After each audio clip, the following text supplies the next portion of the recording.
এটি হলো বিশেষ ধরনের তুলসী গাছ। এবার আমি অনেকগুলো গাছ তৈরি করেছি। আমার কাছে একটি ছোট্ট চারা ছিল, আমার বন্ধু দিয়েছিল। তার বীজ থেকে এবার আমি অনেকগুলো চারা তৈরি করেছি।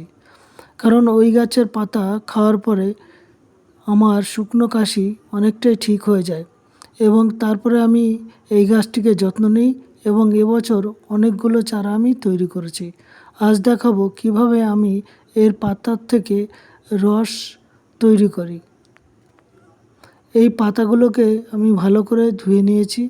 ধুয়ে নিয়ে একটা ছোট্ট বাটিতে রেখেছি এবং তাতে বেশ কিছুটা জল দিয়ে দেবো।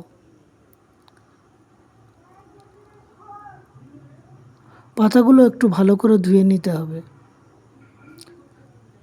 এবার যষ্টিমধু, লবঙ্গ নিয়ে নিয়েছি।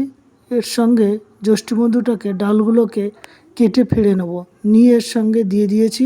এবার আমি ফুটানো শুরু করেছি। দেখুন ধীরে ধীরে জলের কালার চেঞ্জ হচ্ছে। এখন দেখুন অনেকটা কমলা কালার এসে গেছে।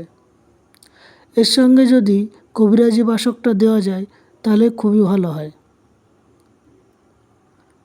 দেখুন কালার অনেকটা কমলা রঙের হয়ে গেছে এবং এর সুন্দর স্মেল, যখন ওভেনে দিয়ে একে ফোটানো হয় খুব সুন্দর একটা স্মেল চারিদিকে ছড়িয়ে পড়ে।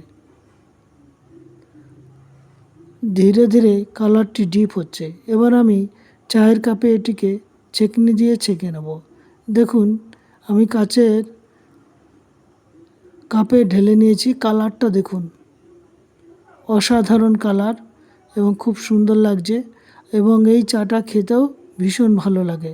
এটা যদি মাঝে মাঝে খাওয়া যায় আমার মনে হয় অনেকটাই আমরা সুস্থ থাকব, হঠাৎ হঠাৎ সর্দি কাশি হবে না। যেটা আমি নিজে ব্যবহার করে দেখেছি, আজ আপনাদেরকে দেখালাম। ধন্যবাদ। আবার দেখা হবে অন্য কোনো ভিডিওতে।